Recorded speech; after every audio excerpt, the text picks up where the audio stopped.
Marriage involvement లో అయితే నయీం ఉన్నాడు. ఎందుకంటే నేను ఎప్పుడైతే ప్రపోజ్ చేశానో ఇంకా అప్పుడు నాకు మొదలైంది.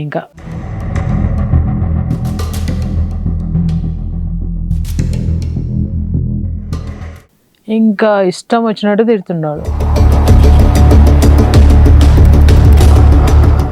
గలీజ్గా అసలు ఇంకా వాళ్ళ పేర్లు వీళ్ళ పేర్లు తీసుకొని నీకు వాడు సరిపోలేదా వీడి సరిపోలేదా ఇలాగ తిట్టిండు, నీకు వాడు సరిపోలేదా వీడి సరిపోలేదా ఇలాగ తిట్టిండు.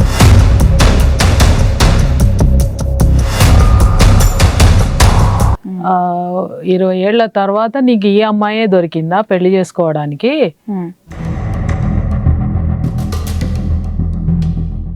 నీకు కావాల్సిన అమ్మాయిలను నేను చూపిస్తానా?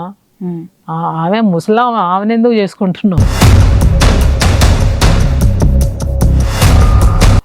నీకు ఇంకా అంతకన్నా యంగ్ పిల్లలు చేసి పెళ్లి చేస్తాను, నువ్వు మంచిగా సుఖంగా ఉంది, పెరోల్ మీద వచ్చినప్పుడు అట్లా ఉంది.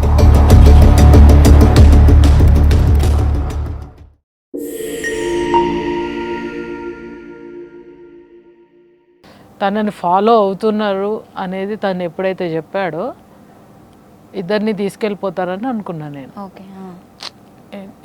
వీలవుతే జంప్ అయిపోదాం, లేదంటే ఇంకా ఫేస్ చేయాల్సి వస్తుందని అనుకున్నాం. తప్పించుకోవచ్చు, లేకపోతే జైలుకి వెళ్ళొచ్చు. నైట్ వచ్చాడు, మార్నింగ్ తనకి ట్రైన్ టికెట్ తెచ్చుకోవాలి, వెళ్తా అని చెప్పాడు. నేను హాస్పిటల్ వెళ్ళి వచ్చి తను వెళ్తానని చెప్పి 12 గంటలకు అట్లా వెళ్ళిపోయాడు బయటికి. అంతే, ఇంకా తనని చూసింది అంతే. బాయ్ చెప్పా, నాకు ఫీవర్ ఉంది, పడుకున్నా, నేను ట్యాబ్లెట్లు వేసుకుని పడుకున్నా. ఫోను అది నాకు 2 రోజుల నుంచి మెసులుతూ ఉంది. ఇట్లా చెప్పాడు కదా, ఏంటి ఇట్లా చెప్పాడు, ఏమన్నా బయటికి వెళ్ళాడు కదా అని మైండ్లో ఉంది. ఆ ట్యాబ్లెట్ వేసి నిద్ర పట్టేసి చూసా, 1 గంటకి ఫోను చేశా, స్విచ్ ఆఫ్ అని వస్తుంది. మళ్ళీ చేశా, నాట్ రీచబుల్ అని వస్తుంది. ఏంట్రా బాబు, ఫోన్ కూడా కలవట్లేదు, ఏమన్నా జరిగిందా అని ఇంకా టెన్షన్ మొదలైంది. ఏం చేయాలి, ఎక్కడికి వెళ్ళాలి, మాకు ఆల్టర్నేట్ ఏం లేదు, ఎవరి దగ్గరికి వెళ్ళినా ప్రాబ్లమే. అప్పటికి లీగల్గా నంబర్స్ అంటే కూడా ఎవరు పెట్టుకోలేదు, ఏం దొరికినా మళ్ళీ సమస్య, అందరికీ ఎందుకు ఇబ్బంది పెట్టాలి, లేరు. అప్పటికి అతను ఆజాద్ వెళ్ళిపోయారు. 10 నెలల నుంచి 11 నెలల నుంచి మాకు పార్టీ కాంటాక్ట్ లేదు. అందుకే నేను జాబ్ చూసుకున్నా. ఆ జాబ్ కాల్ వచ్చిన వీక్లోనే ఇది జరిగింది. ఇంకా జాబ్కి వెళ్ళి ఏదో 4000 5000 వచ్చేది అప్పుడు శాలరీ అని చెప్పారు. అదేదో గడిచిపోతుంది, పూటకు గడిచిపోతుంది, తర్వాత పార్టీ కాంటాక్ట్ దొరుకుతుంది, అప్పటిదాకా వెయిట్ చేద్దామని అనుకున్నాం. ఎట్టి పరిస్థితుల్లో బయటకు వద్దామని మాత్రం అనుకోలేదు. ఆ పరిస్థితులలో అక్కడే ఉండాలి. తను కూడా అంత ఇదిగా ఉండేవాడు. ఆ పాలిటిక్స్ అంటే అంత స్టూడెంట్ లైఫ్ నుంచి తను జీవితం అదే, ఇంకా చనిపోయే వరకు. సరే అని ఏం చేయాలి నాకు తోచక ఇంకా ఏడుస్తూ ఉన్నా. ఎక్కడ పోవాలి, ఎవరికి చెప్పాలి, ఎట్లా కనుక్కోవాలి, ఎత్తుకెళ్ళింది ఎట్లా తెలియాలి, వెయిట్ చేయాలంటే అక్కడ ఆ రోజు పవర్ కూడా లేదు. టీవీ చూద్దామంటే, కాంటాక్ట్ చేద్దామంటే నంబర్స్ లేవు. వాళ్ళ తమ్ముడిది ఒక కాంటాక్ట్ నెంబర్ ఉంది, నా తమ్ముడిది ఒక కాంటాక్ట్ నెంబర్ ఉంది నా దగ్గర. వాళ్ళకి చెయ్యాలా వద్దా అని చెప్పి ఆలోచిస్తూ పోలీస్ స్టేషన్కి వెళ్ళా. పోలీస్ స్టేషన్కి వెళ్ళి ఫోటో తీసుకెళ్ళా తనది. అప్పుడు ఏంటో మరి నాకు వాళ్ళే మీకు కదా, అది అసలు ఆలోచనే లేదు. నేను వెళ్ళలేదు. మా ఓనర్స్, ఇంటి ఓనర్స్ ఉంటారు కదా, వాళ్ళు ఇట్లా వెళ్ళాడు అని అంటే వెళ్దాం రా అని బలవంతంగా, నాకు తెలుస్తూ అయ్యో వీళ్ళని ఎట్లా తప్పించుకోవాలి ఇప్పుడు అని చెప్పి ఏం చెప్పలేము వాళ్ళకి, ఏం చెప్తాము అప్పటికి, స్టోరీ చెప్పలేము కదా వాళ్ళకి, వాళ్ళు భయపడిపోతారు కదా. ఎట్లా చెప్పాలి, ఎట్లా ఇక్కడి నుంచి బయటపడాలి. నాకు కొంచెం అప్పుడు ఏంటంటే నేను పూర్తి డిపెండెన్సీ, ఒక ఏరియాలో ఉన్నాము, పూర్తిగా అవుట్స్కట్స్, అది పూనాలో. నాకు ఎక్కడికి వెళ్ళాలి, టికెట్ బుక్ చేసుకోవడం తెలియదు. నా దగ్గర ఉన్న ఫోనుని నేను డిస్ట్రాయ్ చేసేసిన, ఏం మళ్ళీ ఏంటో ప్రాబ్లం అని చెప్పి తీసేసిన. ఓనర్స్ అబ్బాయి, పాత ఇంటి ఓనర్స్ అబ్బాయి ఉంటే అబ్బాయిని పిలిచి నాకు హైదరాబాద్ బస్ టికెట్ తెచ్చివ్వవా అని చెప్పిన. చెప్తే ఆ అబ్బాయి టికెట్ బుక్ చేసుకొని వచ్చాడు. వస్తే అంతకుముందు ఆ రోజు నైటే ఎప్పుడైతే రమణ వెళ్ళిపోయాడో అదే రోజు నైట్ పోలీస్ స్టేషన్కి వెళ్దామని మా ఇంటి ఓనర్ బలవంతంగా తీసుకెళ్లారు నన్ను. అప్పటికి నాకు ఏం చేయాలి, వీళ్ళు వచ్చి పోలీసుల దగ్గరికి తీసుకెళ్ళిండ్రు, ఏం జరగబోతుందో అని అసలు టెన్షన్. ఫోటో తెమ్మని, ఇంకా ఆయన ఫోటో కూడా వాళ్ళే నన్ను వెంట పెట్టుకొని తీసుకెళ్ళి వచ్చిండ్రు. అంటే ఏం కాదులేమ్మా, ఎక్కడికో వెళ్ళింటాడు, వస్తాడులే, తెల్లవారే వరకు వస్తాడులే అని వాళ్ళు చెప్తున్నారు పోలీసులు. వాళ్ళకు తెలుసో తెలియదో నాకు తెలియదు, కానీ అప్పుడున్న పరిస్థితులలో తెలుగు రాష్ట్రాలు అటు రాష్ట్రాలు కలిసే వీళ్ళ మీద చెయ్యాలి అనేది అప్పుడు పెద్ద మీటింగ్ జరిగి వాళ్ళు రెజల్యూషన్ తీసుకోవడం జరిగింది డిపార్ట్మెంట్ వాళ్ళు. కాబట్టి నాకు అది మైండ్లో ఉంది, అక్కడి పోలీసులు ఇక్కడి పోలీసులు కలిసే జరిగింది అనేది నాకు మైండ్లో ఉంది. ఏం చేయాలి, పోలీస్ స్టేషన్కి వెళ్ళి ఫోటో చూపించి వస్తాడులే, పొద్దున వస్తాడులే అమ్మా అని చెప్పింది. చెప్పిన తర్వాత ఇంక ఇంటికి వచ్చేసా.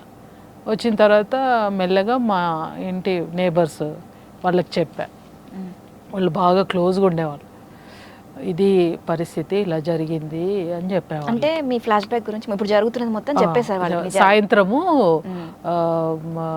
వాళ్ళ తమ్ముడికి ఫోన్ చేశా, వాళ్ళ తమ్ముడి నంబర్ ఉంటే బాగా ఆలోచించా, ఇంకా ఏదైనా అయింది, ఆల్టర్నేట్ లేదు, ఫోన్ చేద్దాము, ఎందుకైనా నా వరకు రాలేదు వీళ్ళు, నన్ను కూడా తీసుకెళ్తారు, నేను కూడా పోతాను అనుకున్నా, ఆయనతో పాటు అయిపోతుంది అనుకున్నా, ఏం చేయాలి మరి, ఆల్టర్నేట్ చూసుకోవాలి కదా, ఏం చేయాలని చెప్పి ఫోన్ చేసా వాళ్ళ తమ్ముడికి. అతను భయపడిపోతున్నాడు, యూజీలో అండర్ గ్రౌండ్లో ఉన్నోళ్ళు ఫోన్ ఎట్లా చేస్తున్నారని ఆయన భయపడిపోయాడు. వాళ్ళ తమ్ముడు మీరెవరు ఏంటి అని ప్రశ్నలు వేస్తున్నాడు ఆయన.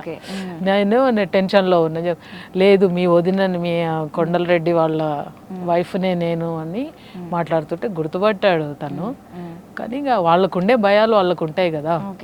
మా తమ్ముడికి ఫోన్ చేసి ఇట్లా అరెస్ట్ చేసినట్టున్నారు, కొంచెం వివి సార్ దగ్గరికి వెళ్ళిపోయి కొంచెం మీడియాలో వచ్చేటట్టుగా చూడమని చెప్పా మా తమ్ముడికి. అది బ్యాడ్ లక్ ఏంటంటే వాడికి ఆ రోజు ఫుల్ ఫీవర్లో ఉండి వాడు వెళ్ళలేదు. తెల్లవారి వాళ్ళ తమ్ముడుకి నేను ఫోన్ చేస్తే ఇంకేముంది అంతా జరిగిపోయింది కదా, 6:30కో ఎన్కౌంటర్ జరిగింది మార్నింగ్. నాకు అక్కడ పవర్ లేదు, టీవీ చూసే అవకాశం లేదు, పేపర్ లేదు, ఎలా కనుక్కోవాలి. ఫోన్ చేసి మా తమ్ముడు ఉండి చెప్పట్లేదు నాకు ఫోన్లో, ఇట్లా జరిగిపోయిందని కూడా చెప్పట్లేదు తమ్ముడు, నువ్వు వచ్చేసేయి, నువ్వు వస్తున్నావా, నువ్వు వచ్చేసేయి అంటున్నాడు అంతే. ఏంటి చెప్పండి, నువ్వు రా, నువ్వు వచ్చిన తర్వాత చెప్తానండి. వాళ్ళ తమ్ముడికి ఫోన్ చేస్తే అంతా అయిపోయింది, అన్న ఎన్కౌంటర్లో చనిపోయింది అని చెప్పాడు. చెప్పిన తర్వాత మా తమ్ముడి టికెట్ బుక్ చేసి ఇచ్చాడు కదా అబ్బాయి, వచ్చి బస్ ఎక్కేసి హైదరాబాద్ వచ్చా. మా తమ్ముడు రిసీవ్ చేసుకొని మా పిన్ని వాళ్ళ ఇంటికి వెళ్ళిపోతే ఆ రోజు టీవీలో చూస్తున్నాం, వాడు వస్తూ ఉంటే దారిలో చెప్తున్నాడు, ఇంకొకరు ఎన్కౌంటర్ అయినరు, బావతో పాటు ఇంకొకరు అయ్యారు అని చెప్పి. ఎవరబ్బా ఇంకొకరు ఎవరై ఉంటారు, ఈయనన్ను కదా పట్టుకుపోయింది, ఇంకెవరిని చంపుంటారు అని అనుకున్నా. సేమ్ టైంలో ఇంకెవరు అయ్యిండ్రు అంటే వాడికి ఐడియా లేదు, ఎవరు చనిపోయారు అనేది ఐడియా లేదు. ఇంటికి వెళ్ళి టీవీలో చూస్తుంటే మొత్తము వస్తుంది న్యూస్, శాఖమూరి అప్పారావు, కొండలరెడ్డి చనిపోయారు ఎన్కౌంటర్లో. అది ఇతను ఎట్టా చనిపోయాడు, శాఖమూరి అప్పారావు ఎలా చనిపోయాడు అనేది నాకు షాక్. తన పార్టీ కూడా అంత చాలా కాలం వరకు కూడా ఇద్దరు కాంటాక్ట్లో ఉండి వాళ్ళిద్దరి అపాయింట్మెంట్ ఉండి చనిపోయిందని అనుకున్నారు వాళ్ళు. అది అతన్ని ఒక చోట పట్టుకున్నారు, ఇతన్ని ఒక చోట పట్టుకున్నారు. అతన్ని 10th పట్టుకుంటే నన్ను 11th పట్టుకొని 12th మార్నింగ్ చంపేసి 12th మార్నింగే ఎర్లీ మార్నింగ్ చంపేసారు ఆయన. నేను మార్నింగ్ వచ్చి చూసా టీవీలో, అప్పటికి హెచ్ఎం టీవీలో మా రిలేటివ్స్ పనిచేస్తున్నారు. వాళ్ళు ఉండి మరి ఇప్పుడు ఏంటి నెక్స్ట్ అని అన్నారు. అంటే ఇంకా బయటికి వచ్చేసా కదా, ఇంకా తర్వాత ఆలోచించుకుంటాం, మరి ఇదైతే ఫేక్ ఎన్కౌంటరే, ఎందుకంటే నేను ప్రత్యక్షంగా ఉన్నాను కదా అక్కడ, నా దగ్గర నుంచే వెళ్ళిపోయాడు కదా తను, పట్టుకొని చంపేసిర్రు అంతా. మేము పూనాలో ఉన్నాము, తీసుకొచ్చి ఆ వరంగల్ తాడ్వాయి అడవుల్లో పడేసిర్రు చంపేసి చెప్పాను నేను. మరి ఏంటి అంటే హెచ్ఎంటీవీ వాళ్ళు ఇంటర్వ్యూ ఇస్తావు మరి మాట్లాడతావా దీని మీద అని అంటే సరే అని అప్పటికి మాకు తెలిసిన అడ్వకేట్ వస్తే వెళ్ళి ఎన్టీవీలో దాంట్లో మాట్లాడా, ఫేక్ ఎన్కౌంటరు ఇది అని చెప్పి అప్పుడు చెప్పిన తర్వాత నేను హ్యూమన్ రైట్స్ వాళ్ళ దగ్గరికి వెళ్ళా. అప్పుడు సుభాషన్ రెడ్డి గారు ఉన్నారు, ఆయన దగ్గరికి వెళ్ళి అప్పటికి ఆయన బాడీని ఇవ్వలేదు, వాళ్ళు కోర్టులో వేశారు. వాళ్ళ బ్రదరు అప్పుడు ఎమ్మెల్యే, ఆయన చనిపోయాడు, రీసెంట్గా చనిపోయాడు. సోలిపేట రామలింగారెడ్డి అని ఎమ్మెల్యేగా ఉన్నాడు, వాళ్ళ కజిన్ బ్రదర్. అతను కొంత ప్రయత్నం చేసి మొత్తం మీద బాడీని అయితే తీసుకొచ్చారు. అప్పటికే మొత్తం బాడీ అంతా ఇదైపోయింది, డీకంపోజ్డ్ అయింది. అంతా బాగా టార్చర్ పెట్టి చంపేసారు కదా. వాళ్ళ కుటుంబం అంతా అటు వెళ్ళారు, తాడ్వాయి అడవి వెళ్ళి ఆ బాడీని అంతా చూసుకొని తీసుకొని వచ్చేసిండు. నేను ఈవినింగ్ వెళ్ళి మధ్యాహ్నానికి వెళ్ళి హ్యూమన్ రైట్స్ వాళ్ళని అడిగా, నాకు అవకాశం ఇవ్వండి, అతని బాడీని చూసుకునే అవకాశం ఇవ్వండి నాకు అని చెప్తే అప్పటికి పోలీసులు నన్ను అరెస్ట్ చేద్దామని వచ్చారు. నేను అంతలో హ్యూమన్ రైట్స్ వాళ్ళ దగ్గరికి వెళ్తే మొత్తం మీడియా అంతా వచ్చేసాను. అతను అడిగితే చెప్పాను నేను, నార్మల్ ఫ్యామిలీ హౌస్ వైఫ్ లాగా ఉన్నా, నాకు అతను ఏం వర్క్ చేస్తున్నది కూడా నాకు తెలియదు. తర్వాత ఎప్పటికో తెలుసు తను ఈ పనులు చేస్తున్నాడని, నాకు అప్పటికి తెలియదు. నేను అంటే పార్టీలో ఎట్లుంటుందంటే అంత రహస్యం, భార్యకు కూడా ఏమీ చెప్పరు, అంత రహస్యంగా ఉంటేనే వాళ్ళు మనగలుగుతారు. అందుకని నాకు చెప్పేవాడు కాదు.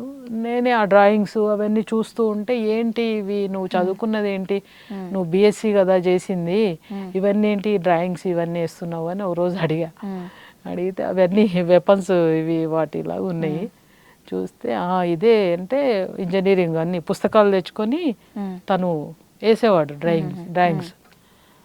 నువ్వు ఇవి ఎట్లా చేయగలుగుతున్నావు అంటే ఏముంది అన్నీ మనం అన్నీ చేయాలి కదా, అన్నీ చేస్తాము అంటే ఇంతకు నువ్వు చేసే పని ఏంది అని అన్నా. చివరి లాస్ట్లో అంటే ఇట్లా హెజ్జీలు చేస్తాను, హ్యాండ్ గ్రానైడ్ నాకు అప్పచెప్పిండ్రు, ఆ బాధ్యత ఉంది, అది చూసుకుంటున్నా నేను అని చెప్పాడు. అంటే తయారు చేయడం అవి ఇంట్లో కాదు, ఇంట్లో కాదు, అంతా బయటంతా పడిన తర్వాత వాళ్ళు ఏదో ముడి సరుకు చేసుకొని అదంతా పంపించేవాళ్ళు లోపలికి, దాన్ని వాళ్ళు అక్కడ ఫినిష్ చేసుకున్నారు, అది చేసేవాళ్ళు. అంటే తను దాంట్లో ఎక్స్పర్ట్ అన్నట్టు, తనకి ఆ పని అప్పచెప్పారు, ఆ డెన్ అప్పచెప్పారు, అది చూసుకునేవాడు తను. వెళ్ళి అక్కడ రెంట్ కట్టుకోవడము, ఆంధ్రాలో తణుకులో ఉండేవాడు. తర్వాత బయటపడింది, తను చనిపోయిన తర్వాత అంతా బయటకు వచ్చేసి. అయితే అది జరిగిన తర్వాత ఇంకా క్రిమేషన్ చూసుకునే అవకాశం ఇవ్వండి అని వెళ్ళిన తర్వాత పోలీసు సెక్యూరిటీతో నన్ను పంపించారు. ఊర్లో క్రిమేషన్ అయిపోయిన తర్వాత ఇంకా పోలీసులు మామూలుగా ఇంకా నెక్స్ట్ ఏంటి అనేది చూస్తారు కదా, నేనేమి చేస్తాను ఏంటి అనేది. ఆవేశంలో ఇంకా అప్పుడు అన్నీ మాట్లాడినవి అవన్నీ దృష్టిలో పెట్టుకొని వాళ్ళు, అప్పుడు నాకు ఇంకా హెల్త్ బాగలేదు, అస్సలు బాగలేదు. అప్పుడు ఇంకా వేరే చోట పెట్టారు నన్ను ఒక 15 days. అంటే ఎవరు, ఇంట్లో వాళ్ళ లేకపోతే పార్టీ సభ్యుల? బయట సంఘాల వాళ్ళు వీళ్ళే పెట్టారు. బయట ఉన్న ఒక 15 days ఉన్న తర్వాత అమ్మ వాళ్ళ ఇంటికి వచ్చేద్దామని వివి సార్ గారు, అమ్మ వాళ్ళ ఇంటికి నిన్ను అరెస్ట్ చేయాలనుకుంటున్నారు అని అంటే నేను సిద్ధమే సార్ అని చెప్పిన. అరెస్ట్ చేసిన సిద్ధమే, చేసుకొని ఇవ్వండి అని అన్నా. కొండలరెడ్డికి ఎన్ని ఇయర్స్? 9.5 years ఉన్నాం మేము. ఓకే. 92లో మా మ్యారేజ్ అయింది. ఓకే. 92లో వెళ్ళడమే మ్యారేజ్ చేసుకున్నా. 2 monthsకి చేసుకున్నా. 2010లో తను ఎన్కౌంటర్, ఈ మార్చిలోనే, మార్చి 12 ఎన్కౌంటర్ తను. ఓకే. అయితే ఇక తను వెళ్ళి క్రిమేషను అది అంతా అయిపోయిన తర్వాత నార్మల్ ఇంకా అమ్మ వాళ్ళ దగ్గరకు వచ్చి ఉన్నా. ఉన్న తర్వాత మళ్ళీ కొద్దిగా హెల్త్ ఇష్యూస్ వస్తే అవి క్యూర్ చేసుకొని జాబ్లో జాయిన్ అయ్యా ఇక్కడ డెంటల్ హాస్పిటల్లో కూకట్పల్లిలో ఉండేదాన్ని తమ్ముడి దగ్గర ఉండి మళ్ళీ నేను బయటికి రాగానే మళ్ళీ అమరుల బంధుమిత్రుల సంఘం అని ఏబిఎంఎస్ అందులో జాయిన్ అయ్యా. ఓకే. అంటే అంటే మీరు లొంగిపోవడం కానీ అలాంటిది ఏం జరగలేదా పోలీసుల దగ్గర? మళ్ళీ పోలీసులు పిలిపించారు, నేను వెళ్ళలేదు. అంటే నేను నార్మల్ బయటి లైఫ్లోనే ఉందామని డిసైడ్ అయిపోయా. పార్టీకి కూడా చెప్పేసిన నేను. అంటే పార్టీ వాళ్ళకి ఏంటంటే మనం ఇంటిమేషన్ ఇవ్వాల్సి వస్తుంది, మనం ఎలాంటి లైఫ్లోకి వెళ్ళినా సరే వాళ్ళకి చెప్పాలి. ఓకే. అది చెప్పా. వచ్చిన తర్వాత నేను లెటర్ పంపించా. ఆర్కే గారు లెటరు రిసీవ్ చేసుకొని దాన్ని నేను చెప్పా, నార్మల్ లైఫ్లో ఉందామని అనుకుంటున్నా, ఇక్కడ సాధ్యమైనంత నేను పని చేయాలని అనుకుంటున్నా అని చెప్పా. సరే నువ్వు ఎలాగ జీవించాలనుకుంటే అలాగ ఉండు అని చెప్పి వాళ్ళు చెప్పారు. మరి మీరు ఏ లక్ష్యంతో వెళ్ళారో ఆ లక్ష్యం నెరవేరిందా మరి పార్టీలో జాయిన్ అయ్యేప్పుడు? లక్ష్యం నెరవేరకనే కదా బయటికి వచ్చాం కదా. అది దీర్ఘకాలిక పోరాటం, అది అంత ఈజీగా లక్ష్యం వైపు ప్రయాణం చేస్తూనే ఉండాలి, లక్ష్యం కోసమే ప్రయాణం చేస్తూ ఉండాలి. దాంట్లో ఇప్పుడు బయటకు వచ్చిన తర్వాత మరి అనుకోని పరిణామాల వల్ల ఇలా వచ్చాము. ఇప్పుడు మొత్తం సిస్టమ్ అంతా మారిపోయింది. ఇప్పుడు ఇంతకు ముందు కంటే కూడా ఇప్పుడు మనం ఇంకా ఏమంటారు క్లిష్టంగా అయిపోయింది. ఆ ప్రజా పోరాటాలు అనేవి కానీ ఇప్పుడున్న రిప్రెషన్లో ఇప్పుడున్న వాటిలో ఎవరిని ఏమీ చేయనీయకపోవడం కానీ ఇప్పుడు ప్రశ్నించే తత్వం కూడా మనిషిలో ఉండకూడదు అనే సిచ్యువేషన్ ఇప్పుడు వచ్చేసింది. కాబట్టి ఇంకా నేను ఆ పాలిటిక్స్ గురించి ఇప్పుడు మాట్లాడాను, గతం నాది అంతే. కాకపోతే ప్రశ్నించే వాళ్ళు ఎప్పుడూ ఉంటారు, అది మాత్రం సొసైటీలో జరుగుతూనే ఉంటుంది. ఆ సంఘర్షణలు ఎప్పుడూ ఉంటాయి, ఆ త్యాగాలు ఉంటాయి, అవి సహజమే, త్యాగాలు సహజమే. ఎందుకంటే పీడించే వాళ్ళు ఉన్నంత వరకు, పీడనకు గురయ్యే వాళ్ళు ఉన్నంత వరకు ఏదో రూపకంగా ఘర్షణలు పోరాటాలు జరుగుతూనే ఉంటాయి. ఎవరో ఒకరు ముందు పడతారు, ఎవరో ఒకరు త్యాగాలు చేస్తూనే ఉంటారు.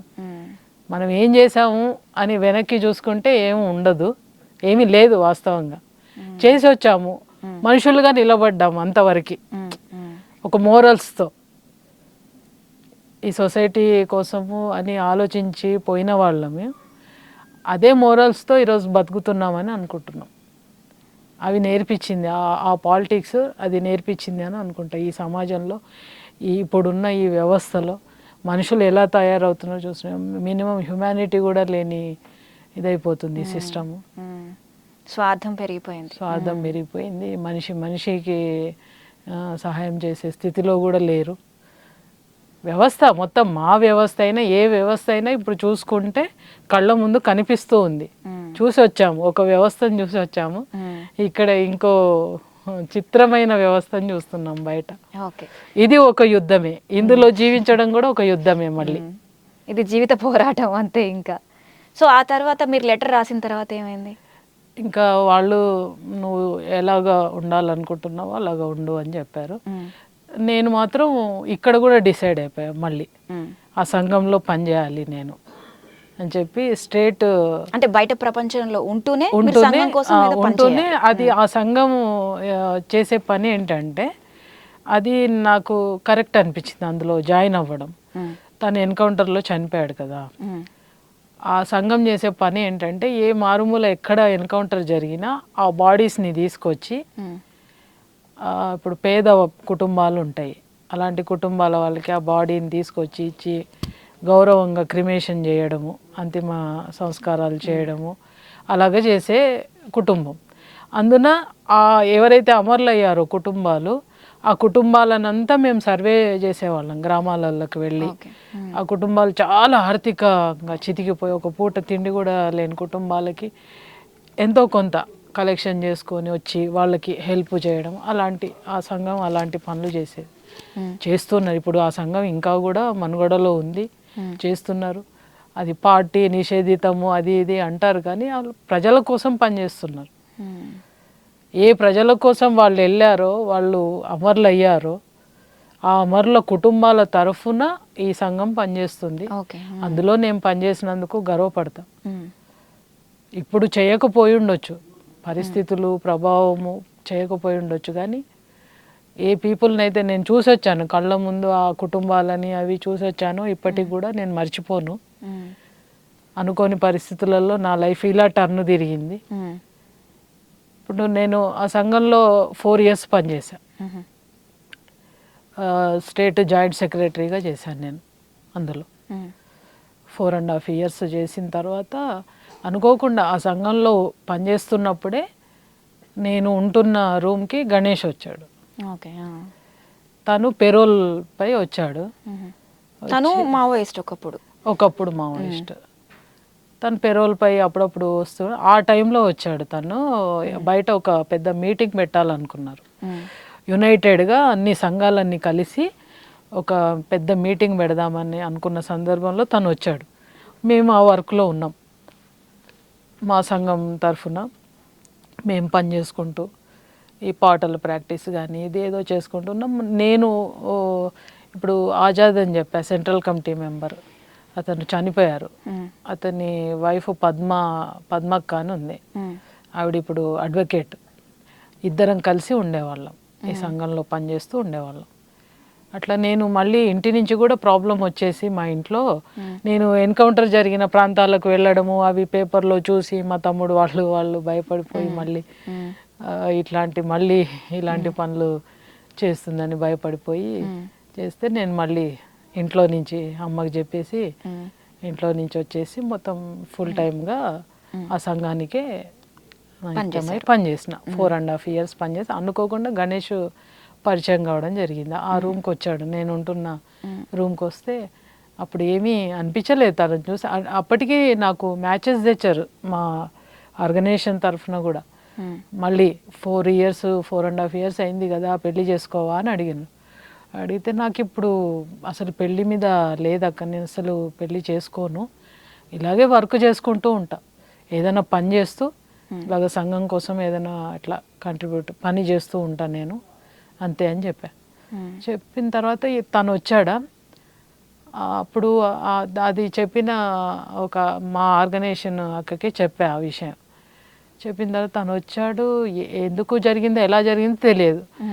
గణేష్ని నేను అంతకుముందు ఒకసారి మా బావ జైల్లో ఉంటే కలవడానికి వెళ్ళినప్పుడు, కొండలరెడ్డి ఎన్కౌంటర్ జరిగిన తర్వాత నేను జైలుకి వెళ్ళా ఒకసారి. మా బావ ఉన్నారు అప్పుడు జైల్లో, ఆయనను కలుద్దామని వెళ్ళా. వేరే లీడర్షిప్ కూడా ఉన్నారు అప్పుడు. వెళ్ళి కలిసి అప్పుడు చూశాడు నన్ను గణేష్, అంతే. తను చూడడం 4.5 years బ్యాక్. మళ్ళీ అప్పుడు వచ్చాడు రూమ్కి. చూసి ఎలా ఉన్నాయంటే అడిగాను నేను. తనని చూసి ఎవరు తను అంటే మా నాన్ననే అని చెప్పింది అక్క. ఇట్లా జైల్లో ఉంటాడు, వచ్చాడు, పెరోల్ మీద వచ్చాడు అని చెప్పింది. సరే అని ఆ రోజు మేము బస్తీకి వెళ్ళాలి. మా సంఘం ఏంటంటే సుభాష్ నగర్ అని సికింద్రాబాద్ అటు అల్వాల్ వైపు బస్తీ ఉంటుంది. ఆ బస్తీ కేంద్రం మాకి. అక్కడ స్తూపం ఉంది. రాష్ట్ర కమిటీ వాళ్ళంతా చనిపోయిన వాళ్ళ పేర్లన్నీ ఆ స్తూపంలో ఉంటాయి అన్నట్టు. కొండలరెడ్డి పేరు కూడా అందులో ఉంది. అందరూ అమరుల పేర్లన్నీ ఉంటాయి. ప్రతి సంవత్సరం July 18th అమరుల సంస్మరణ సభ జరుగుతుంది అక్కడ. దానికోసమని ఈ మీటింగ్ ఒకటి ఏర్పాటు చేస్తున్నారు కదా, ఆ బస్తీకి వెళ్ళాలి నేను. ఆ రోజు ముగ్గురం అక్కతో పాటు నేను వెళ్ళాను.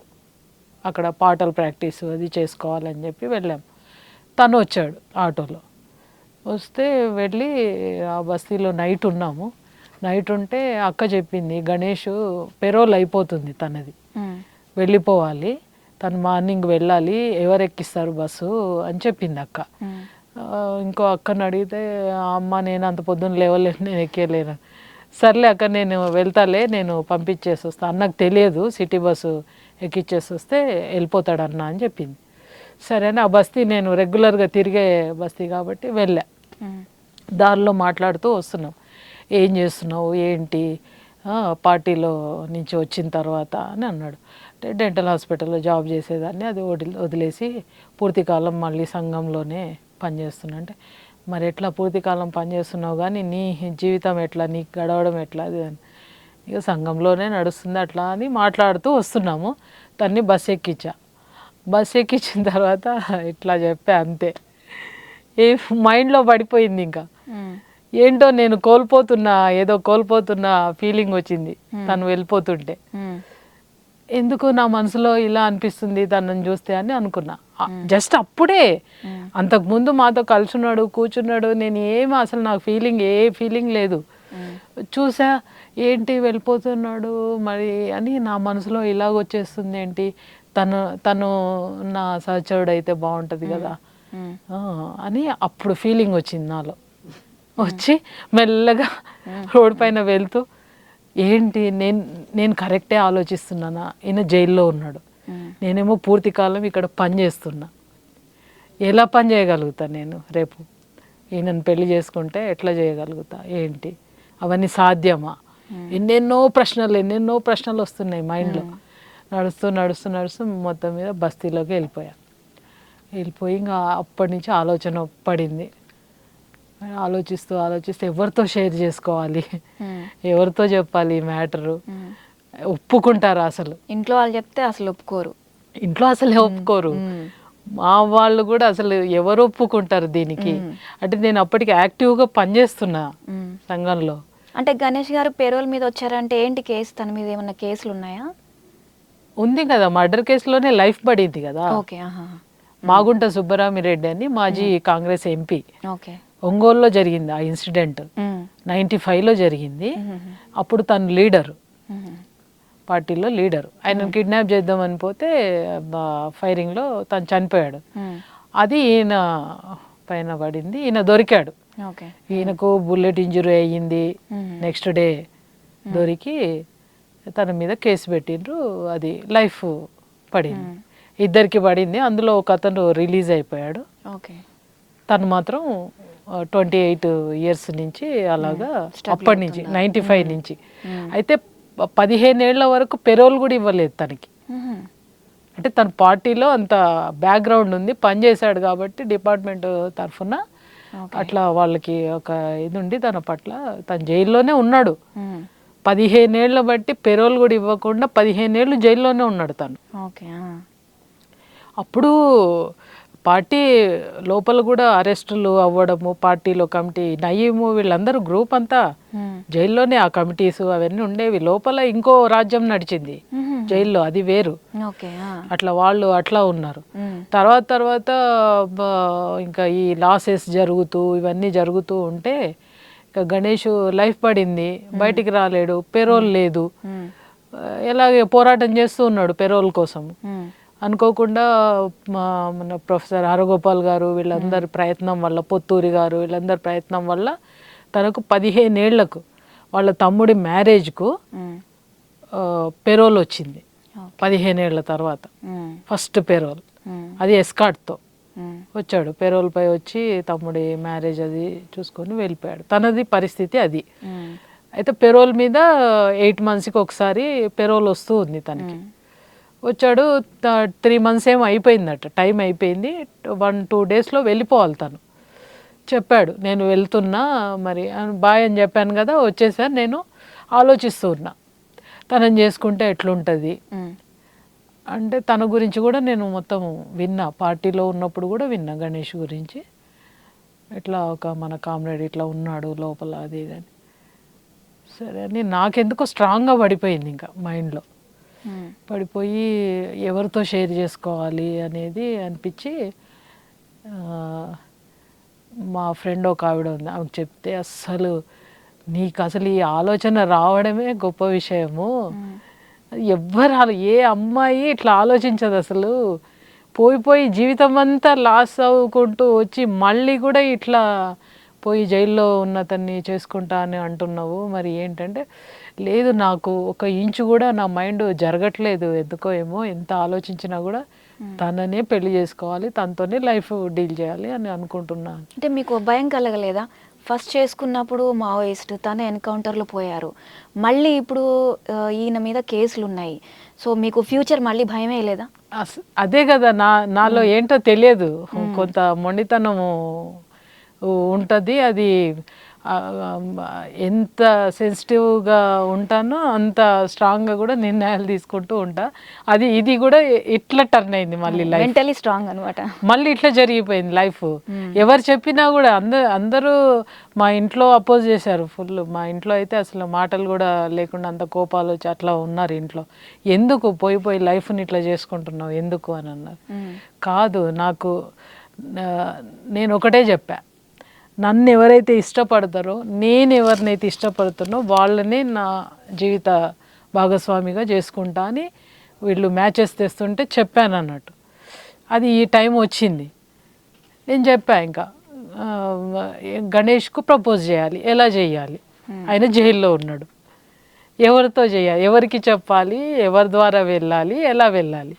నేనేమో సంఘంలో పనిచేస్తున్నా, అట్లా వెళ్ళడానికి అవకాశం లేదు. అయితే మళ్ళీ వరవరరావు గారి దగ్గరికే వెళ్ళి సార్ నేను ఇలా అనుకుంటున్నా సార్ అంటే వాళ్ళు ఒక్కసారి షాక్ అయ్యారు. ఏంటి నువ్వు, అసలు ఆయన జైల్లో ఉన్నాడు, లైఫ్ పడింది, ఎప్పుడు వస్తాడో తెలియదు, వస్తాడో కూడా తెలియదు అసలు అని అన్నారు. అంటే లేదు సార్, నేనైతే తన్నే చేసుకుందామని అనుకుంటున్నా, నా లైఫ్ పార్ట్నర్ తనే అని అంటే, ఇక మరి చేసేది ఏం లేదు, మరి నువ్వు ప్రపోజల్ నీ వైపు నుంచి పెడతా అంటే వాళ్ళ బ్రదర్ ఉన్నాడు, తీసుకొని జైలు ములాఖత్. ఫస్ట్ నేను జైలు ములాఖత్ వెళ్ళడం అనేది గణేష్ ద్వారానే జరిగింది. ములాఖత్ వెళ్ళి గణేష్ ఆశ్చర్యపోయింది, ఏంటి ఎవరో అమ్మాయి వచ్చింది నీకోసం అని చెప్పారట ములాఖత్లో. ఎవరు నా కోసం అమ్మాయి వచ్చేది, ఆప్షనే లేదు, ఎవరు వస్తారు అని ఆశ్చర్యపోయింది. ఎవరు పంపించారు, ఎవరు వచ్చిండ్రు, వాళ్ళ తమ్ముడు వచ్చి చెప్పాడు, సారు ఎవరెవరు సార్ పంపించిండ్రు ఇట్లా అని. ఆలోచించాడు తను, చూసి నేను డైరెక్టే చెప్పేసిన, నేను వెళ్ళి నేను నిన్ను పెళ్లి చేసుకుందాం అనుకుంటున్నా అని చెప్తే ఇంకా తను షాక్, ఏం చెప్తాడు అన్నాడు. నాకు వేరే ఆప్షన్ లేదు, మరి నీకై నువ్వు వచ్చావు కానీ దీని పరిణామాలు అన్నీ ఆలోచించుకొనే వచ్చావా అని అన్నాడు తను. అన్నీ ఆలోచించా, నేను కూడా ఆర్గనైజేషన్లో పనిచేస్తున్నా కదా, అన్నీ ఆలోచించా, ఏం జరగబోతుంది ఏంది అన్నీ ఆలోచించుకొనే వచ్చా, కానీ నిన్నే నేను నా పార్ట్నర్ చేసుకుంటాను అంటే తను మరి నాకు టైము కావాలి అని అన్నాడు. అన్న తర్వాత సరే మరి అని చెప్పేసి నేనైతే నా ప్రపోజల్ పెట్టి వచ్చేసిన తర్వాత 1.5 month అనుకుంటా, వాళ్ళ వాళ్ళు ఉంటారు, అక్క బావ, అతను కూడా పార్టీలో గణేష్తో పాటు నల్లమల్లో సెక్రటరీగానే పనిచేసిండు. తను కూడా అరెస్ట్ అయ్యి తర్వాత నార్మల్ లైఫ్లో ఉన్నారు వాళ్ళ అక్క బావ. వాళ్ళు వెళ్ళి మరి వాళ్ళని పిలిపించుకొని మాట్లాడాడు తను. మాట్లాడితే మరి అమ్మాయి వచ్చింది కదా, అమ్మాయి తను సిద్ధపడి వచ్చింది అన్నిటికీ అన్నప్పుడు నీకేంటి ప్రాబ్లం. అప్పటికి వాళ్ళు మ్యారేజ్ చేద్దాం అనుకుంటున్నారు గణేష్కు, ఎందుకంటే పెరోల్ మీద వస్తున్నాడు, 3 months బయట ఉండి వెళ్తున్నాడు. ఒక అమ్మాయిని ఎవరినన్నా చూద్దాము, తనకు కూడా సపోర్టుగా ఉంటుంది కదా, లైఫ్ అంతా స్పాయిల్ అయిపోయింది కదా. ఇప్పుడు పార్టీ పట్టించుకోదు, ఏ సంఘాలు పట్టించుకోవు తనని, అంతే, ఎవరు తనని పట్టించుకునే పరిస్థితి లేదు తనున్న పరిస్థితులలో. కాబట్టి కుటుంబమే చూడాలి. మళ్ళీ చూశారు, మ్యాచెస్ చూశారు, కానీ తనున్న పొజిషన్ కూడా అమ్మాయి అర్థం చేసుకునేలా ఉండాలి. తను దానికోసం వెయిట్ చేశాడు, చూశారు, పిల్లలున్న అమ్మాయిని కూడా చూసిండ్రు, కానీ తను బయట నిలబడగలగాలి కదా. మ్యారేజ్ అయినా కూడా తను ఉన్నన్ని రోజులు ఉంటాడు బయట, వెళ్ళిపోయిన తర్వాత తను స్టాండ్ బై అయి ఉండాలి కదా, లైఫ్ గెట్ ఆన్ చేసుకోవాలిగా. అందుకు తను బాగా అటువైపు ఆలోచించి తను మ్యారేజ్ అనేదే వద్దనుకున్నాడు. నయం ఒత్తిడి చేస్తే కూడా, నయం కూడా ఒత్తిడి చేసిన ఈ విషయం చేసినా కూడా తను ఒప్పుకోలేదు. మీ మ్యారేజ్ ఇన్వాల్వ్మెంట్లో అయితే నయం ఉన్నాడు. ఎందుకంటే నేను ఎప్పుడైతే ప్రపోజ్ చేశానో ఇంకా అప్పుడు నాకు మొదలైంది ఇంకా ఫోన్లు రావడాలు. నేను ఊహించలేదు, నార్మల్ లైఫ్లో ఉన్నా, నార్మల్గా అయిపోద్ది అని అనుకున్నా. అంటే నేను సంఘంలో పనిచేస్తున్నా కదా, పార్టీ తరఫున పనిచేస్తున్నా అనేది ఈ సంఘాల వాళ్ళ మీద అంతా తనకి ఉంటుంది కదా అట్లా నయీంకు. ఇంకా మొదలు పెట్టాడు ఫోన్లో తిట్టడాలు స్టార్ట్ అయినాయి. ఒకరోజు నేను ములాఖత్కి వెళ్ళి ఇంటికి వెళ్ళా మాకు తెలిసిన అక్క, నేను ఏదైతే రూమ్లో అంతకుముందు ఉండేదాన్నో అక్కడికి వెళ్ళా జైలు నుంచి. అప్పటికి వాళ్ళందరూ ఒకప్పుడు పార్టీలో పనిచేసి వచ్చి అరెస్టులు అయ్యి బయటకు వచ్చి ఉన్నవాళ్ళు. వాళ్ళకు ఉండే ఇది వాళ్ళకి ఎప్పుడూ ఉంటుంది, ఎందుకంటే వాళ్ళు లైవ్గా ఇప్పుడు పనిచేస్తున్నారు సంఘాలలో కాబట్టి వాళ్ళకు ఉంటుంది. నేను అప్పటికి ఏం చేశానంటే నయీంని స్టార్ట్ కానంత వరకు నేను ఉన్నాను సంఘంలో. ఎప్పుడైతే ఆ రోజు వెళ్ళానో ఫోన్ వచ్చింది, ఇంకా ఇష్టం వచ్చినట్టు తిడుతున్నాడు ఫోన్లో. ఎందుకు? పని చేయొద్దు అంతే, పార్టీ కోసం పని చేయొద్దు, సంఘాలలో పని చేయొద్దు. ఇప్పుడు గణేష్ తోటి 2 ఏళ్ళు కలిసి ఉన్నాడు, ఒకే బ్యారక్లో ఉన్నారు వాళ్ళిద్దరు. ఓకే. గణేష్కు తన గురించి అంతా తెలుసు, నయీం గురించి. తన గురించి కూడా తెలుసు. చాలా కాలం పార్టీ కోసం నిలబడ్డాడు జైల్లో ఉన్నప్పటికీ కూడా గణేష్. తర్వాత మామూలు లైఫ్లోకి వచ్చేస్తానని డిపార్ట్మెంట్ వాళ్ళకు కూడా చెప్పేసిండు, అది వేరే విషయం. నార్మల్ లైఫ్, తను హెల్త్ ఇష్యూస్ అన్నీ ప్రాబ్లమేటిక్ అయ్యి చర్చల తర్వాత తను నార్మల్ లైఫ్లో ఉందామని డిసైడ్ అయిపోయినా కూడా తను ఎప్పటికప్పుడు తను అరెస్ట్ ఏమంటారు కేసు ఎప్పటికప్పుడు క్రిటికల్ అయిపోతూ జైల్లో ఉండిపోవాల్సి వచ్చింది తను. అయితే తను నార్మల్గానే ఉన్నాడు, అసలు ఆ పాలిటిక్స్ కానీ ఎవరిని కలవడాలు కానీ ఎలాంటివి లేవు. నేను కలిసే కంటే ముందు నుంచి కూడా ఊరికే జనరల్గా బయట ఇంకా మానవ సంబంధాలు అన్నప్పుడు కలుస్తూ ఉంటారు, మాట్లాడతాం కదా. ఆ పనులలోకి ఇన్వాల్వ్ అయ్యి పని చేయడం కానీ అలాంటివి లేవు తనకు. తను ఎప్పుడో 10 ఏళ్ళు 15 ఏళ్ళు 12 ఏళ్ళ కిందనే చెప్పేసిండు నార్మల్ లైఫ్లో ఉండిపోతా అని, నన్ను రిలీజ్ చేయండి నార్మల్ లైఫ్లో ఉంటానని చెప్పిండు. అవ్వలేదు తనది. ఇక మేము ఇట్లా డిసైడ్ చేసుకునేసరికి నయీం ఏంటంటే లెటర్ రాశాడు ఫస్ట్ నాకు ఫోన్లో, నన్ను మానసికంగా చేయాలని చెప్పి నేను ఫస్ట్ టైం ఫేస్ చేశాను. ఆయన ఎప్పుడో వినేదాన్ని, సంఘాల వాళ్ళకి ఇట్లా ఫోన్లు చేసి భయపెడుతూ ఉంటాడు, అమ్మాయిలంతా ఇట్లా తిడుతూ ఉంటాడని విన్నా నేను. మీతో మొదట ఎప్పుడు మాట్లాడలే? అంతకుముందు పరిచయం లేదు మీకు? అసలు పరిచయమే లేదు. నయీం గురించి తెలుసు అంతే, పార్టీలో పనిచేశాడు, ఇలా తన స్టోరీ అంతా తెలుసు. కానీ మేము ఎప్పుడు ప్రత్యక్షంగా కలిసింది లేదు, మాట్లాడింది లేదు. అయితే తను ఫోన్లో ఇంకా బూతులు తిడుతూ ఉంటే ఏంటి ఇట్లా ఫస్ట్ టైం నేను అప్పుడు ఫోన్ లిఫ్ట్ చేయడం. మాకు తెలిసిన అక్క అంది, కట్ చేయి అది ఇంకా తెలుసులే కట్ చేయి అని చెప్పింది. అంటే వాళ్ళకి ముందే తెలుసు? వాళ్ళకి తెలుసు, వాళ్ళందరూ ఫేస్ చేసిన వాళ్ళు కదా. చెప్పిరా వదిలేసేయలే, ఏమి పట్టించుకోక వదిలేసేయి అని చెప్పారు. లకారాలతో తిడుతున్నాడు ఇంకా ఫోన్లో, గలీజ్గా అసలు. ఇంకా వాళ్ళ పేర్లు వీళ్ళ పేర్లు తీసుకొని నీకు వాడు సరిపోలేదా వీడు సరిపోలేదా ఇలాగ తిట్టిండు.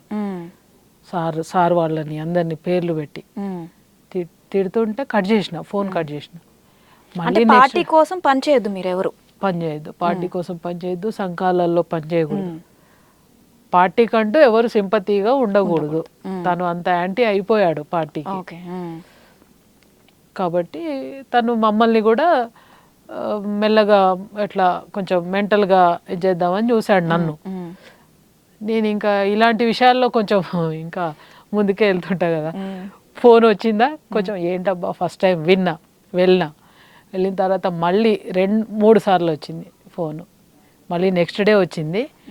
ఇంకో రోజు నేనేం చేశా, వెళ్ళి ఇంకా గణేష్ చెప్పాడు ఈ ప్రాబ్లమ్స్ వస్తాయి నాకు తెలుసు, నేను ఎక్స్పెక్ట్ చేసిన అంటే నీకు తెలియదు, అంతా ఇక్కడంతా చూస్తూనే ఉంటారు, నువ్వు ములాఖత్కి వస్తున్నావు వెళ్తున్నావు ఇవన్నీ ఉన్నాయి అంటే. నేను మా సంఘం వాళ్ళ మీటింగ్ ఉంటే వెళ్ళి చెప్పేసి. అంటే ఒకే బ్యారక్లో ఉన్నప్పుడు మరి గణేష్ గారిని కూడా ఎందుకు మార్చలేకపోయారు నయీం? మరి తిట్టలేదా తనని పార్టీ కోసం పని చేయొద్దు అని? అప్పుడు తను పార్టీ వైపే ఉన్నాడుగా, జైల్లో ఉన్నప్పుడు పార్టీ వైపే ఉన్నాడు తను. ఓకే, అంటే మీతో మాట్లాడినప్పుడు బయటకు వచ్చి కొంచెం ఆ లాస్ట్ మూమెంట్ లో మారిపోయాడు తను, కానీ అంతవరకు పార్టీ మనిషిగానే ఉన్నాడు తను కూడా పనిచేశాడు. శాఖమూరి అప్పారావు అంటే చాలా ఇది ఆయనకు. అట్లా కొంతకాలం ఉన్నాడు. అరాచకాలు ఉండేవి. ఆయన నేచరే అలాంటిది కాబట్టి, ఆయన హిస్టరీలోనే ఉంది కాబట్టి అది అట్లా ఉండేవాడు. తనకు బాగా తెలుసు కాబట్టి మా గణేష్ చాలా సాఫ్ట్ నేచర్ కదా, అందరినీ అలాగా చేసుకుంటూ ఉండేవాడు. తన నేచర్ తెలుసు కాబట్టి తను ఎంత ఉండాలో అంత లిమిట్లోనే ఉండేవాడు తన దగ్గర. కాబట్టి తను ఏంటంటే ఇది అనుకోని పరిణామం కదా, మా మ్యారేజ్ అనేది అనుకోని పరిణామం తన లైఫ్లో. నేను ప్రపోజ్ చేయడం కదా, అది ఇట్లా ఈ రూపకంగా ఇట్లా ఉంటుందని అనుకోలే నేను. నయీం అనేవాడు మధ్యలో వస్తాడనేది నేను ఊహించలేదు.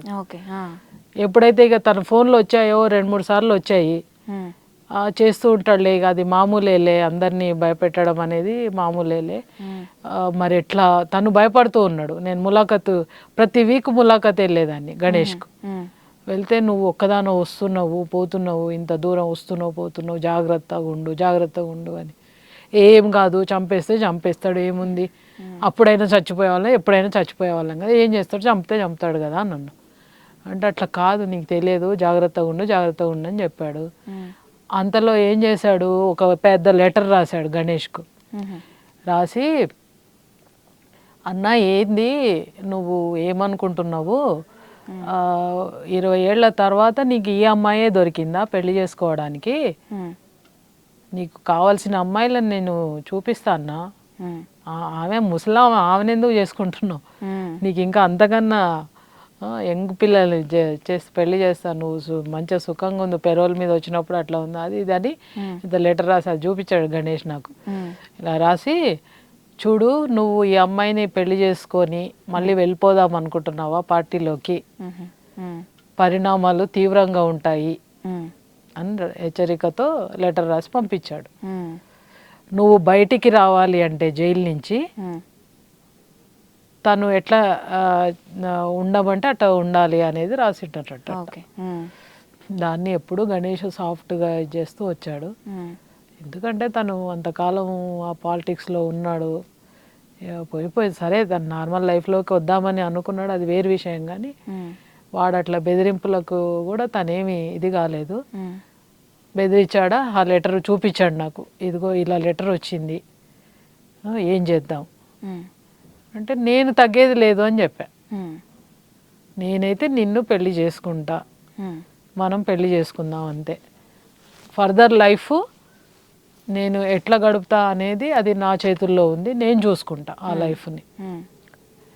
అంటే అందరికీ దూరం అయిపోతావు కదా నా వల్ల, నువ్వు పనిచేస్తున్న ఆర్గనైజేషన్. అప్పటికి నేను ఈ నయీం ఇష్యూ ఎప్పుడైతే స్టార్ట్ అయిందో, ఇదే కాకుండా తను ఏం చేశాడంటే, నయీము పిడుగురాళ్ళలో వాళ్ళ అక్క బావ ఉంటారు, వాళ్ళని మొదటి నుంచే భయపెట్టాడు తను.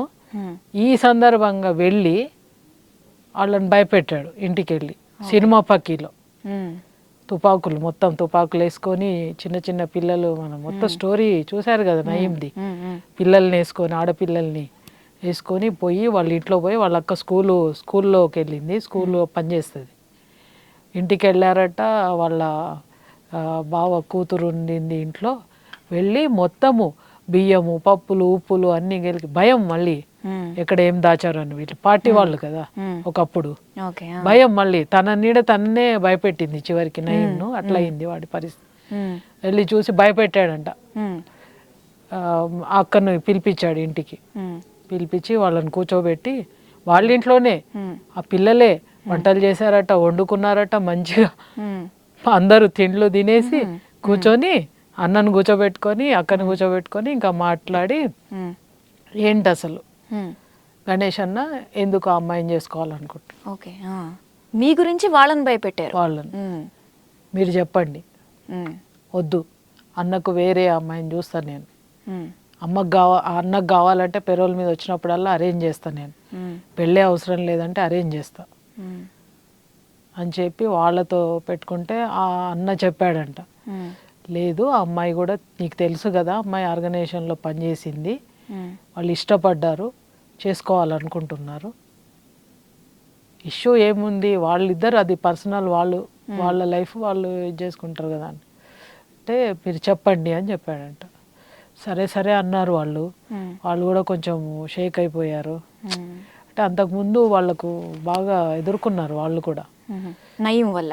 నయం వాళ్ళు ఎదుర్కొన్నారు, పోలీసుల వల్ల అంతా ఎదుర్కొని వాళ్ళు నార్మల్ లైఫ్లో ఉన్నారు. అప్పటికి ఆయనకు హెల్త్ ప్రాబ్లం అన్న చాలా, వాళ్ళ జాబ్లు ఏదో చేసుకుంటూ వాళ్ళు మామూలుగా ఉన్నారు. వాళ్ళు ఇదేంటి మళ్ళీ ఇష్యూ ఇట్లా స్టార్ట్ అయింది ఏంటి అని భయపడ్డారు. నాకు ఫోన్ చేశారు. నాకు ఫోన్ చేసి మాధవి మరి ఎట్లా మరి కష్టమయ్యేటట్టుంది అది అని మాట్లాడారు. ఏమీ కష్టం కాదు, మీరేం భయపడకండి, నేనైతే ఒకటే స్టాండ్ మీద ఉన్నా, ఎవరేం చెప్పినా అని చెప్పి మా ఇంట్లో కూడా అపోజ్ చేశారు అమ్మ వాళ్ళు. వద్దనే చెప్పారు. మా తమ్ముడి దగ్గర ఉన్నా కదా నేను అప్పుడు, అప్పటికి బయటికి వెళ్ళిపోయాలే, మళ్ళీ వచ్చాను కదా కొన్నాళ్ళకి. వాడు ఎందుకు నువ్వు పోయి మళ్ళీ ఇట్లా పెళ్ళి చేసుకుంటున్నావు, ఎందుకు లైఫ్ ఇట్లా చేసుకుంటున్నావు అని మాట్లాడలేదు. అమ్మ కూడా ఇంకా బయటికి వెళ్ళిపోయా నేను, మళ్ళీ మా రూమ్కి వెళ్ళిపోయిన తర్వాత ఇంకా ఫ్యామిలీ మెంబర్స్ ఇంకా కోపం ఉంటుంది, వాళ్ళకుండే అసహనాలు వాళ్ళకుండే ఇవి అర్థం చేసుకోవాలి మనమే అని చెప్పి మళ్ళీ వెళ్ళి ఇంకా మా మరదలు వాళ్ళతో కొంచెం వాళ్ళంతా ఇక కొంచెం ట్రెడిషనల్ ఇది బ్రాహ్మణికాన్ని ఇక ఎట్లుంటుంది, మేము చిన్నప్పటి నుంచి ఆ వాతావరణంలో ఉన్న మధ్యలో ఈ లైఫ్ ఇలాగ ఉంది కాబట్టి అక్కడ ఘర్షణ జరిగేది అన్నట్టు ఇంట్లో. సరే అని అమ్మకైతే చెప్పాను నేను, తన్నే చేసుకుంటా అని చెప్తే ఇక వాళ్ళు మెల్లగా అర్థం చేయించా. నా లైఫ్ నేను చూసుకుందాం అనుకుంటున్నా, మీ పైన నేను డిపెండ్ అవ్వను, నేను ఎలాగైనా బయటికి వెళ్ళి ఏదో ఒక పని చేసుకొని బతుకుతా, ఆయన కోసం చూస్తూ నేను అలాగా నా జీవితాన్ని గడుపుతా, ఎవరు నాకు దూరం అయిపోయినా పర్లేదు, నా జీవితాన్ని నేను చూసుకుంటా, మీరు భయపడకండి ఫస్ట్ అని చెప్పా.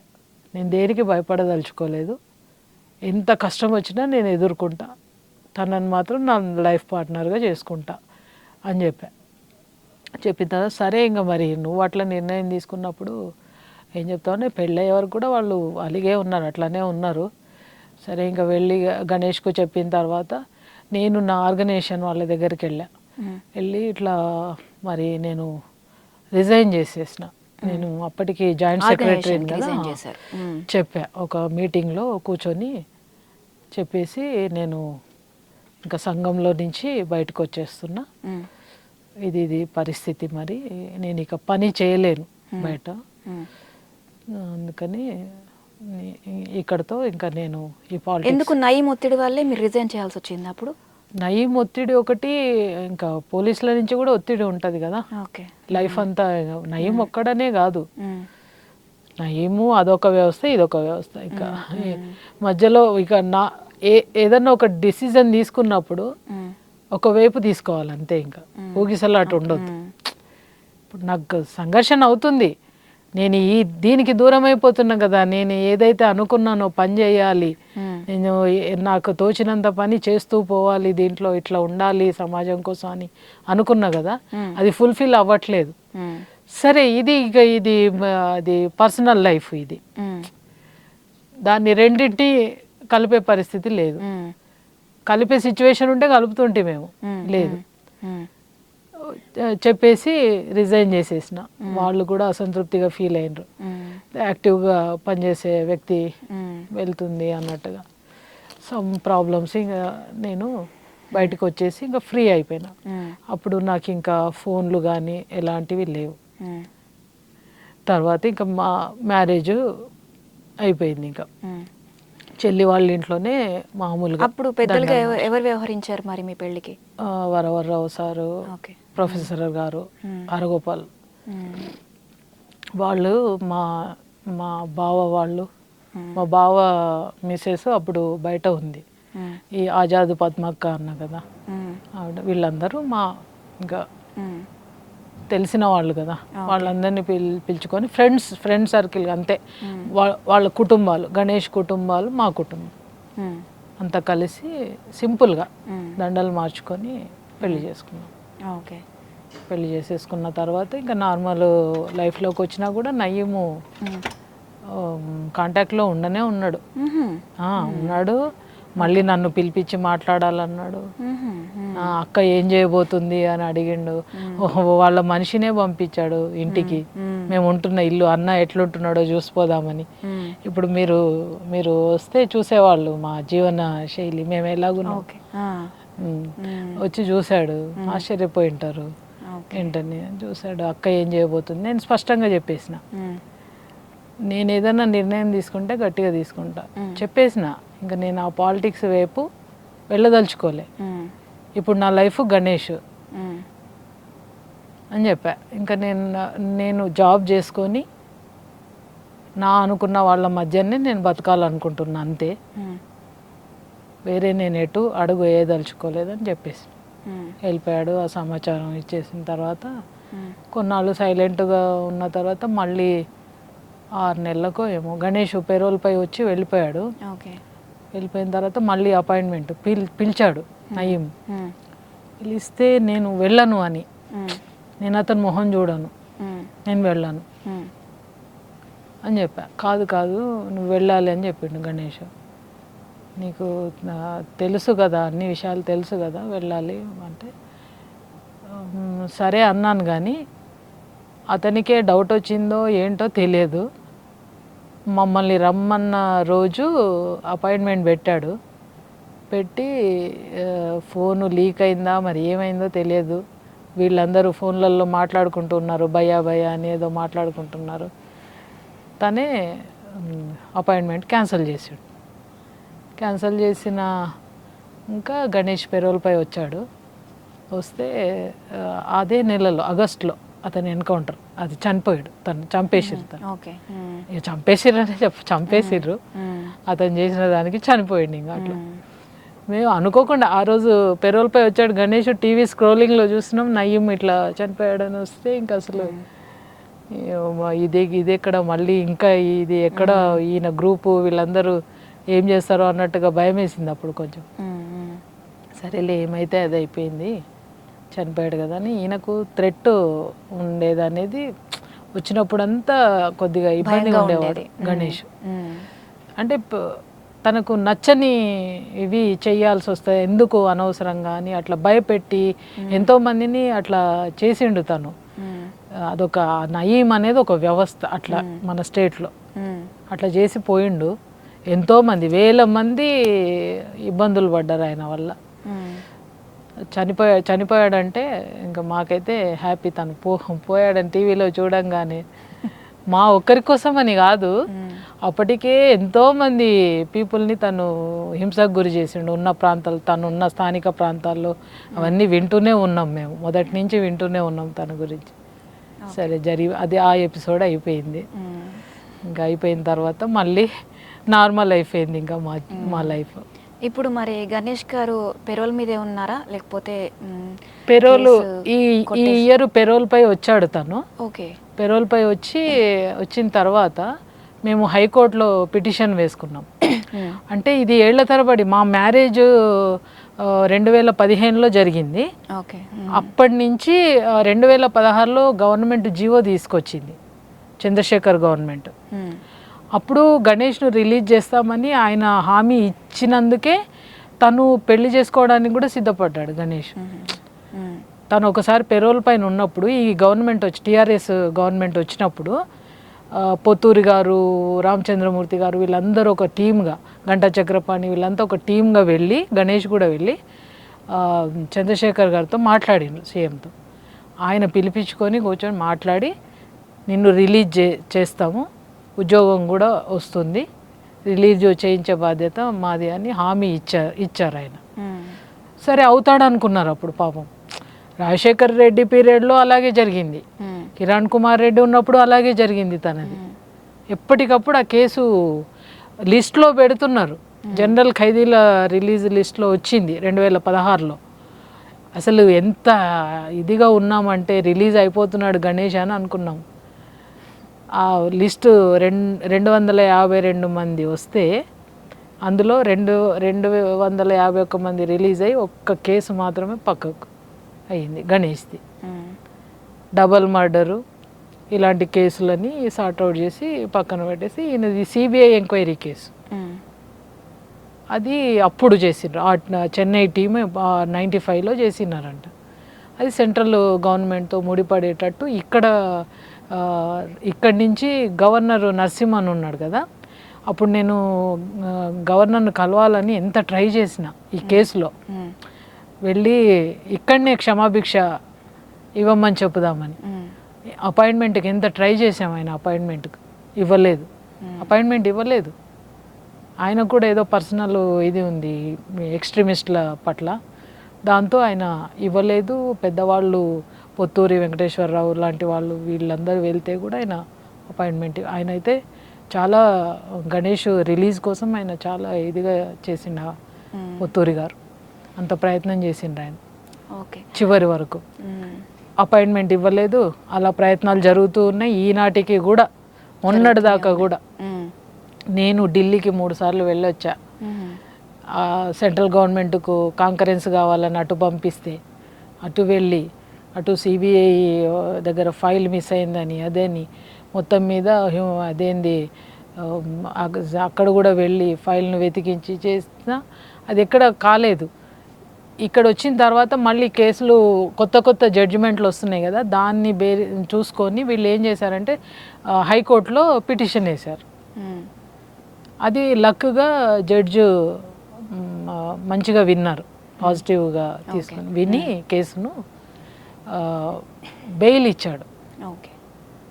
పెరోల్ మీద వచ్చిన తను వచ్చాడు, పిటిషన్ కేసు నడుస్తుంది, వాయిదాలు నడుస్తున్నాయి, కేసు విన్నాడు, విని ప్రస్తుతానికి బెయిల్ ఇస్తున్నాను బెయిల్ ఇచ్చాడు. బెయిల్ ఇచ్చి రిజర్వ్లో ఉంచారు. ప్రజెంట్ ఇప్పుడు గణేష్ రిలీజ్ రిజర్వ్లో ఉంది హైకోర్టులో. దానికోసం ప్రయత్నం చేస్తున్నాము. చేసేది ఏం లేదు, అది జడ్జి చేతిలో ఉంది కాబట్టి ఆ జడ్జి గారే రిలీజ్ ఇవ్వాలి, ఇస్తారని ఆశిస్తున్నాం. ఇప్పుడు మరి మీ ఫ్యామిలీ వాళ్ళు టచ్లో ఉన్నారా? ఉన్నారు. వాళ్ళ కుటుంబం కానీ నా ఫ్యామిలీస్ కానీ అందరు నాకు సపోర్టుగా. ఇప్పుడు ఎవరు కోపంగా లేరు అంటే పెళ్లి చేసుకున్నప్పుడు అప్పుడే పెళ్ళి జరిగిన ఇయర్లోనే కొంత డిస్టర్బ్ అయ్యి అందరూ కొంచెం ఇబ్బంది పడ్డారు. తర్వాత అందరూ సపోర్టుగా ఉన్నారు. తను బయటికి రావాలని అందరూ కోరుకున్నారు. గణేష్ ఎప్పుడు బయటికి వస్తారు అంటే మా ఫ్యామిలీలో ఒకప్పుడు మేము ఎంత ఫేస్ చేశామో మా ఫ్యామిలీలో, ఇప్పుడు నా ఫ్యామిలీ ఇప్పుడు నా సిస్టర్స్ కానీ అందరూ సెటిల్ లైఫ్లో, పిల్లలు అంత సెటిల్ అయిపోయారు. మరి మీకు పిల్లలు ఉన్నారా? ఇప్పుడు పిల్లలు లేరు. అంటే కనలేదు పార్టీలో ఉన్నప్పుడు. అంటే ఒక ప్రజల్లో ఉన్న ఒక చిన్న క్వశ్చన్ ఏంటంటే, ఈ పార్టీలోకి వెళ్ళినప్పుడు ఆడ కానీ మగ కానీ ఎవరికైనా ఆపరేషన్ చేయించేస్తారు, వాళ్ళకి పిల్లలు పుట్టరు, ఇది నిజమేనా? నిజమే. ఎందుకు నిజము అని చెప్పాలంటే, మనకి ఇక్కడ భౌతిక పరిస్థితులు అంటే అడవి జీవితం కదా, అలాంటప్పుడు ఇప్పుడు మనం పిల్లల్ని కంటే మన ఈ తెలుగు రాష్ట్రాల్లో ఉన్న భౌతిక పరిస్థితులలో కష్టం, పార్టీలో ఉండడం అనేది కష్టం. దానికోసం అలా మిలిటరీ సిస్టంలోనే అట్లా చేయించాల్సి వస్తుంది. అంతే తప్ప ఆడవాళ్ళని ఏదో వాళ్ళకున్న ఆపేక్షని చంపాలనో లేకపోతే ఇదని కాదు, దానికి ప్రిపేర్ అయ్యి ఉండాల్సిందే. ఆ భౌతిక పరిస్థితులకు వాటికి ప్రిపేర్ అయ్యి ఉండాల్సిందే, దానికి సిద్ధపడే వెళ్తాం. నేను కూడా అలాగే వెళ్ళాను పార్టీలోకి. పిల్లల్ని నేను కనొద్దన్న ఉద్దేశంతో వెళ్ళా. ఎందుకంటే మనదే భద్రమైన జీవితం కాదు, వాళ్ళని కని వాళ్ళను ఈ ప్రపంచంలో ఎక్కడ వదిలేసిపోతాం. అంటే పెంచుకునే వాళ్ళు ఉంటారేమో, అది వేరు, కానీ అందరికీ ఆ అవకాశాలు ఉండకపోవచ్చు కదా. అంటే చాలా మందికి అబార్షన్స్ అయిన పార్టీలో మహిళలకు మెయిన్ చాలా ఇబ్బందికరమే, ఒక రకంగా చాలా ఇబ్బందికరమే మహిళలకు మాత్రం ఆ సిచ్యువేషను.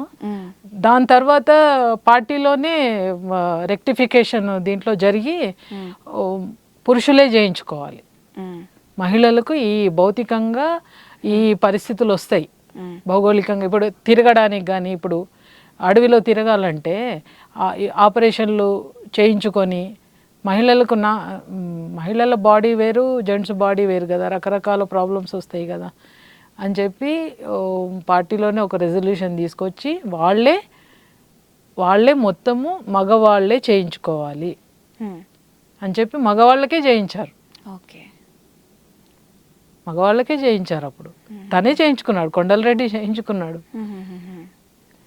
మా మ్యారేజ్ అయిన నెలలోనే ఫస్ట్ ఆపరేషన్ అయిన తర్వాతనే ఆ ఫ్యామిలీ లైఫ్లోకి వెళ్ళడం. ఓకే. అట్లా కొందరు యాక్సిడెంటల్గా అట్లా జరిగిపోయినాయి కూడా, అబార్షన్స్ అయిపోయి హెల్త్లు వాడే చాలామంది ఉమెన్స్ అన్ని సఫర్ అయిన వాళ్ళు ఉన్నారు. అక్కడ ప్రాపర్ హాస్పిటాలిటీ కానీ ఉండదు ఎవరు ఉండరు కదా. అక్కడే వాళ్ళే ట్రీట్మెంట్లు, వాళ్ళు అక్కడ అందులోనే వాళ్ళే చదువుకొని దానికి సంబంధించి వాళ్ళే సొంత ట్రీట్మెంట్లు చేసుకోవడం, కొంత అవకాశం ఉన్న చోట బయట చేయించడాలు, అట్లా చేయించిన సందర్భాల్లో అరెస్ట్ అవ్వడాలు, చనిపోవడాలు, అన్నీ లాసెస్ ఇట్లా వాటిలో రకరకాలుగా ఇంకా జరుగుతూ మొత్తం మీద చూసారు కదా 2 రాష్ట్రాల్లో పార్టీ ఎలాగా.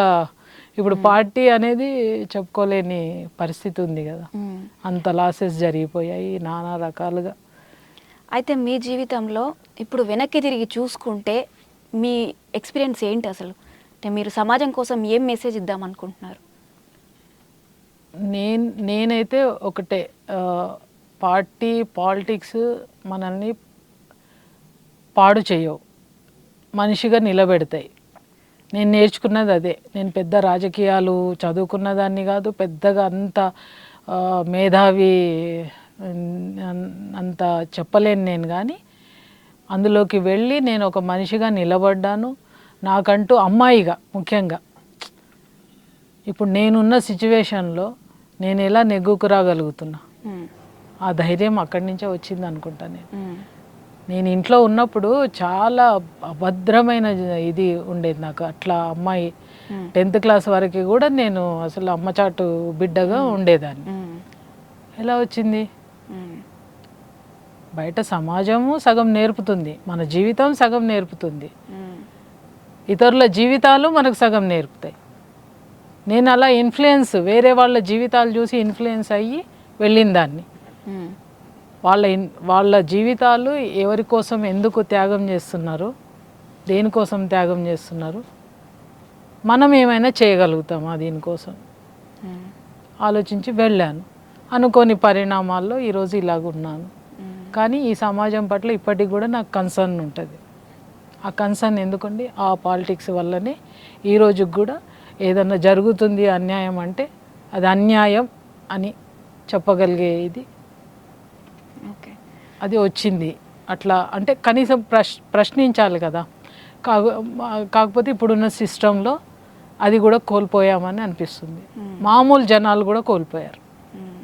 రాజకీయాలు ఉన్నోళ్ళని కాదు, మామూలు జనాలు కూడా, సాధారణ పీపుల్ కూడా చూస్తున్నాం. బయటి ప్రపంచంలో మేము కూడా సాధారణంగానే జీవిస్తున్నాం కాబట్టి అన్నీ ఫేస్ చేయాల్సి వస్తుంది. బయట ప్రశ్నించలేము, తప్పుని తప్పు అనలేము.